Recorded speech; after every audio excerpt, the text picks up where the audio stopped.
मान्यता घेणं अतिशय महत्त्वाचं आहे. प्रत्येक इलेक्शन नंतर मतदारांचे ग्रामस्थांचे आभार मानणं हे कर्तव्य आहे. खूप महत्त्वाची प्रक्रिया आहे, खूप महत्त्वाची गोष्ट आहे. काल मोहोळ झालं, तर अक्कलकोट, आज पंढरपूर, उद्या मंगळवेढा, मग दक्षिण, मग शहरात उत्तर आम्ही जात आहोत. आज इथे जेव्हा मी येत होती पहिल्यांदा तर विठ्ठलाचं दर्शन घेतलं आणि गेले 3 महिने मंदिराचं काम सुरू होतं. फॉर्म जेव्हा मी विठ्ठलाच्या पायथ्यावर ठेवला आणि आज विठ्ठलाचं दर्शन पहिल्यांदा एवढ्या जवळून झालं, पहिल्यांदा एवढ्या जवळून. कारण बांधकाम सुरू आहे आणि असं भेटी लागे जीवा असंच त्या ठिकाणी वाटलं. आणि मला असं विठ्ठलाने पण ठरवलेलं की निवडून आल्यावरच माझं दर्शन तुला मिळेल. आणि आज मन भरून आलं. ज्या विठ्ठलाकडे जेव्हा साहेब मुख्यमंत्री होते तेव्हा आषाढीची पूजा करण्याचं भाग्य मिळालेलं. आज त्याच विठ्ठलासमोर मी नतमस्तक झाली सोलापूरची खासदार. हा मान माझा नाही आहे, हा तुमचा मान.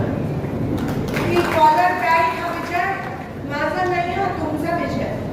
आणि अतिशय नम्रतेने, अतिशय कृतज्ञतेच्या भावनेने, नम्रतेने मी आपल्या समोर आज उभी आहे. माझी आईने माझे कान केलेच, कान टोचले, पण मी मोठी नाहीये. खासदार असतील ते माझ्या घरी, इथे मी तुमची सेवक आहे, इथे मी तुमची नोकर आहे. आणि ही शिकवण मला माझ्या आईकडे तुम्ही मला जेवढा आशीर्वाद दिला, फक्त मतदान नव्हतं ते, फक्त मतदान नव्हतं, तो आशीर्वाद होता. आज जेव्हा माझी आई म्हणते की जवळच्या कार्यकर्त्यांना विसरू नको, आणि जेव्हा मी आली तेव्हा 2 सेकंद मला कळलं नाही की स्टेज इकडे का इकडे. कारण का प्रत्येक सामान्य माणूस हा नेता झाला. माझ्या इलेक्शन नेत्यासारखं काम केलं, पुढाऱ्यासारखं काम केलं. नेत्यांपेक्षा जास्त काम तुम्ही केलं. माझ्या खांद्याला खांदा लावून 43 डिग्री मध्ये पण तुम्ही मला साथ दिली, मला हिंमत दिली, मला धीर दिला. हे मी कधीच विसरू शकणार नाही. दुष्काळाचं पाणी नव्हतं बऱ्याच गावांमध्ये, तरी भर दुपारी गाव भेटी दौऱ्यासाठी तुम्ही आला, तुम्ही प्रतिसाद दिला, तुम्ही एक आशा दाखवली. कारण तो त्रास सहन केलेला तुम्ही मागच्या 10 वर्ष, तो त्रास दिसून आला मला. प्रत्येक शेतकऱ्याच्या डोळ्यात मला तो त्रास दिसून आला जो या विरोधी भाजपमुळे तुम्हाला झाला. कांदा निर्यात असेल, दुधाचे दर असतील, महागाई असेल, पाणी नाही, किती त्रास तुम्ही सहन करता.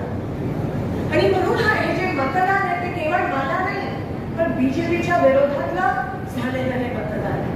आणि जर एवढं तुम्ही आशीर्वाद दिला, एवढं मतदान तुम्ही मला दिलं आणि त्याची फक्त सगळी मजा घेतली 5 वर्षात आणि काही काम केलं नाही, तर त्याच्यापेक्षा मोठी लाजीरवाणी गोष्ट होऊ शकणार. आणि म्हणून तुमच्या हातात आहे, जसं तुम्ही मला वर चढवता तसं तुमचा अधिकार आहे की जर मी काम केलं नाही किंवा जर माझ्या डोक्यात गेलं तर कान धरून खाली बसता. तो पण तुमचा अधिकार आहे, तो विसरू नका. मागच्या 10 वर्षात बीजेपीने तुमचे अधिकार काय हे त्याची जाणीवच तुम्हाला दिली नाहीये. पण आता काँग्रेस आले, लोकशाही आले, लोकशाहीचा जय जयकार, लोकशाहीचा जय जयकार, शेतकऱ्यांचा जय जयकार. आणि म्हणून तुमची ताकद काय आहे हे खरं या इलेक्शन मध्ये तुम्ही दाखवून दिलं. मला एका शेतकऱ्याने फोन करून सांगितलं 7 मेला मतदान झालं आणि 4 जूनला निकाल. तो 1 महिना कसा गेला मलाच माहिती आहे. सारखं मनात टेन्शन होतं. पण मी काल पण बोलले, मी आज पण म्हणते, रोज एका गावातून फोन करायचं कुणीकडे. माझ्याकडे नंबर नसायचा, ओळख पण नसायचं, तर मला फोन करून सांगायचे की काही निश्चित ना, शांततेत क्रांती घडली. शांततेत तुम्ही क्रांती घडून दाखवली मतदान पेटीमध्ये. हे पहिल्यांदा आपल्या देशात असं झालं असतं. ही निवडणूक नव्हती, ही चळवळ होती. तर तुमच्या सगळ्या भावना त्या मतदान पेटीमध्ये तुम्ही व्यक्त केला आणि विजय औपचारिकता माझा झाला. हे मी कधीच विसरू शकणार नाही.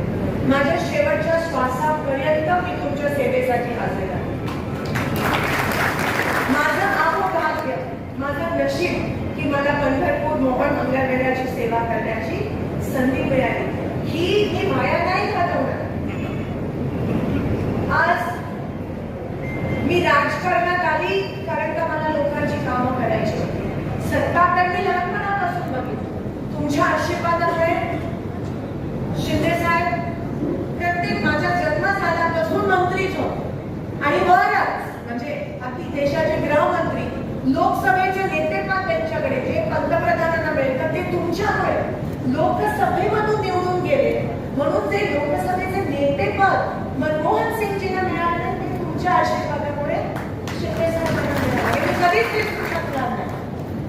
आणि म्हणून माझं पूर्ण आयुष्य मी सोलापूर आणि सोलापूरकरांसाठी सेवेसाठी दिलं, सत्तेसाठी नाही. कारण ती जसं मी म्हणत होती, मी लहानपणापासून बघितली, मला मोह नाही आहे सत्तेचा.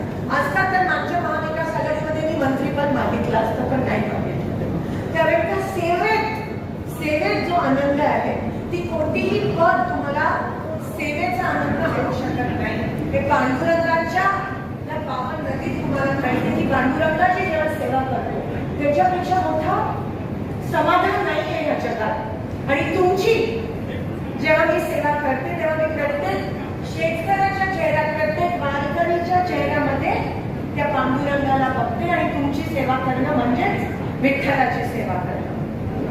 मी भगीरथ दादांचे मनापासून आभार. ज्ञानांबरोबर महाराष्ट्र